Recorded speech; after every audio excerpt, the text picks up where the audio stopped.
Hay un componente de todo PC Gamer que está bastante infravalorado y que considero que no se le da la importancia que debería tener. Y estoy hablando de los disipadores. Y antes de que ya muchos empiecen a pensar, buah, pero ¿qué dice este? Les tengo que decir que sí mejoró el rendimiento. Así que el disipador que vamos a usar para este video es el Noctua NH-D15, este Transformer. Y no saben, se lo puso el auto y ahora quedó facherísimo. Nomás me queda pegarlo al suelo, ponerle un subwoofer, pero bueno, vamos de a poquito. Pero bueno, ¿por qué deberían considerar un disipador un componente importante para su PC Gamer? Vayan preparándose algo fresco para tomar y acomodándose, porque el componente de este video está más infravalorado que Jujutsu Kaisen. En primer lugar, muchísimas gracias a Noctua por mandarme este NH-D15, que es con el que vamos a hacer este video, y vamos a comparar la diferencia que hay entre un disipador de stock, los que vienen con tu procesador, y un disipador bastante mejor o custom, y vamos a ver cuáles son las diferencias y si realmente se nota. Y acá muchos van a pensar, che, pero ese disipador es un monstruo, o sea, directamente fuera joda que no entra en mi PC, o sea, no entra un dedo, tuve que poner el cooler que iba adelante, lo tuve que poner atrás del todo para que entrara en el gabinete. Pero ¿por qué algo tan extremo? Bueno, qué mejor situación que la mía para probar un disipador de stock versus uno aparte. Y es que, por si no lo saben, yo tengo un Ryzen 7 2700X. De por sí ya el 2700X era un procesador que calienta mucho de por sí, y a mí específicamente me tocó una unidad que calienta que no se dan una idea. Tranquilamente jugando, renderizando o haciendo actividades llegaba a los 90, 90 y pico grados. Y bueno, entonces ahora vamos a pasar. ¿Por qué es importante un disipador? ¿Cuál es la función que cumple? Bueno, en pocas palabras es enfriar más tu procesador para que no ande tan jugado con las temperaturas. Y ojo, acá podría decirles muchísimas cosas, como que disminuye el ruido, como que disminuye las temperaturas, pero en realidad esto es algo como secundario. A nadie le importa realmente si hace mucho o poco ruido. Al menos cuando te faltan cosas en la PC no le das mucha importancia, vamos a ser sinceros. Por eso les voy a decir la posta de por qué es tan importante y no lo tendríamos que tener tan a la ligera. Y es que, a ver, si se acuerdan, yo les dije que con el disipador de stock que tenía calentaba mucho. ¿Y qué es lo que pasa cuando un disipador no alcanza a enfriar lo que tiene que enfriar? Es decir, genera mucho calor y está al palo todo el tiempo. Bueno, básicamente el calor es energía y empieza a escaparse por todos los lados que pueda. Y claro, como el disipador ya está al tope y no da abasto, el calor que se expande se dirige hacia todo el resto de los componentes. Y he llegado hasta el punto que cuando tuve que desarmar y armar el nuevo disipador de Noctua, resulta que me quemé tocando una memoria RAM, cosa que no debería ser normal. Es decir, todo el calor que se escapaba de mi procesador porque no lo podía enfriar el disipador de stock que tenía, se estaba yendo hacia el resto de los componentes, y todos los componentes estaban más calientes de lo que deberían estar. Y acá es donde viene lo peligroso, y es que si dejamos esto y lo ignoramos, estaríamos perdiendo vida útil de nuestros componentes o poniéndolos en juego. Es algo parecido a la razón por la que la fuente de poder tiene que estar abajo en un gabinete y no en la parte de arriba. Así que ya no solo va de más o menos ruido, más o menos RGB, más bonito o más feo, o 10 graditos menos que a nadie le importan, sino que ya estás poniendo en juego el resto de tu PC que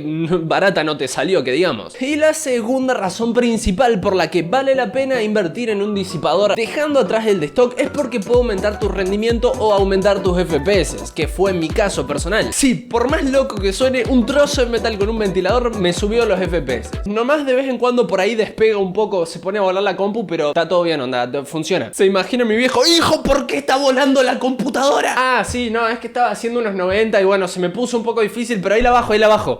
¿Y cómo puede que todavía estén quedando dudas y sigan pensando que es algo secundario? Ahora sí vamos a pasar con el cambio del rendimiento. Vamos a comparar en este caso el Noctua NH-D15, que es el que me mandó Noctua, con mi disipador de stock que me vino con el Ryzen 7 2700X. Y acá quiero aclarar algo muy importante, y es que mi caso es un caso extremo, que se fue al asco. Posta, no necesitan gastarse toda esa plata en un disipador. Este NH-D15 es una bestialidad, no lo necesitan, se los aseguro, pero la misma marca Noctua tiene otros disipadores mucho más baratos, mucho más calidad-precio, que hacen una diferencia muy importante. Y para estas pruebas no me voy a basar en los típicos benchmark que le exigen al procesador para conseguir ver cuánto rendimiento consigue el disipador. Amigo, eso no existe. Yo creo que a nadie le importa ver una gráfica aburrida hecha con el benchmark de milanesa shitposting. No, la verdad que no. Lo vamos a probar en situaciones reales. Por ejemplo, en mi caso, jugando al Fortnite o al Genshin Impact, y también en mi caso renderizando, por si les interesa. Así que empezando me puse a jugar un buen rato al Fortnite a partidas normales, ni siquiera al creativo, con el disipador que me vino de stock, y como pueden ver, esas son las temperaturas, 84 grados mínimo, y he llegado a partidas con lates a tener un pico de 90 y pico grados, 92 grados con algo. Yo me acuerdo que estaba jugando y empezó a calentar toda la pieza y tenía que prender el aire, era increíble. Pero bueno, como ya sabemos, Fortnite es un juego demandante de CPU y quizás no todos lo jueguen, entonces vamos vamos a pasarnos un juego un poco más normalito. Vamos a pasar al Genshin Impact y como pueden ver esas son las temperaturas, uno de 80 y pico para arriba. Siempre estaba en esas temperaturas, bastante altas y no muy normales que digamos. Pero bueno, dejando de lado el Genshin, ahora vamos a pasar con el renderizado y sobre esto voy a ir rápido porque sé que a la gran mayoría no le importa mucho, la verdad. En zonas del video con poca carga, entre unos 86 grados, y cuando ya empezaba la carga en serio, ahí empezaba a subir hasta los 90 y pico. Así que viendo estos resultados con el de stock, se pueden dar cuenta que son temperaturas bastante altas, no son muy normales que digamos. Así que ahora vamos a pasar con el Noctua, y acá es donde viene el cambio de rendimiento y les voy a explicar por qué. Empezando por el caso de Fortnite, me puse a jugar también mucho tiempo y es que no lo podía creer. Amigo, no subí de 47 grados. Y eso que acá hay que tener en cuenta una cosa, y es que yo me imagino acá a todos los ingenieros de Noctua pensando cómo refrigerar mejor y cómo hacer el NH de 15. Bueno, vine yo, me pasé por los huevos todos esos años de estudio de ingeniería y puse el cooler atrás. O sea, no lo instalé como debería estar instalado. Después, pasando al Genshin Impact, un resultado bastante parecido entre los 40 grados. Amigo, 40 grados jugando, es una locura. Y por último, renderizando, que ahí es donde realmente se hace sufrir, llegué a los 60 y pico grados como máximo. En resumen, la temperatura de la PC entera bajó 30 grados. Amigo, por si no dimensionan esto, es un tercio de la temperatura límite de la computadora. Es como un tercio de todas las temperaturas que hay. Es una barbaridad. Pero acá muchos me van a preguntar, ¿por qué me decís que mejora tu rendimiento? Acá viene lo interesante, y es que lo que pasó en mi caso es que, claro, al tener menos temperatura, el procesador por primera vez en mi vida lo vi llegar a las potencias boost. Miren, voy a pasar a explicarles esto rápido por si no lo entienden. Básicamente todos los procesadores del mercado, especialmente los de AMD, tienen las frecuencias normales y las frecuencias boost. Las boost son el tope que puedes llegar sin hacer overclock ni nada, esto es todo automático, y cuando empezás a exigirle al procesador en determinadas tareas, empieza a subir la frecuencia. Si se fijan, por ejemplo, cuando me puse a jugar Fortnite, si se fijan en el antes y el después, se pueden dar cuenta que la frecuencia o la potencia de mi procesador está más alta cuando la temperatura está más baja con el nuevo disipador. Está casi en los 4000 MHz, mientras que con el disipador de stock estaba en los 3000, 3200, 3400 como mucho, y ahí ya calentaba una banda. Tenía un procesador que era una bestia de potente que nunca podía aprovechar por la temperatura, porque ocurría algo que se llama thermal throttling. Y para que me entiendan los otakus, esto me dio más FPS y más estabilidad de FPS, el aumento de las frecuencias, pero realmente no se nota tanto. ¿Saben por qué? Por la hermosa 1050. Si se fijan, está al 99% todo el tiempo y no da más abasto. Y ahora que ya vimos esta parte, voy a pasar a contarles en qué situaciones vale la pena mejorar nuestra disipación de stock. Vamos a empezar por uno de los más obvios. Si se dieron cuenta, AMD o Intel básicamente cada vez hacen sus disipadores peor, tratan de ahorrar más en el disipador y cada vez nos ponen más justos con las temperaturas y terminan logrando que los procesadores siempre vayan a temperaturas muy altas. Ahí es un buen momento para decir, ok, por más barato que sea el disipador, a ver, tampoco te compres uno peor que el de stock, ¿no? Pero en ese caso te va a servir para estar mucho más libre. Ah, pará, ¿todavía no te convence? Acá tenemos un 3325. Sí, el pendejo ese que estaba esperando la segunda temporada de Darling in the Franxx. Ah, sí, y ya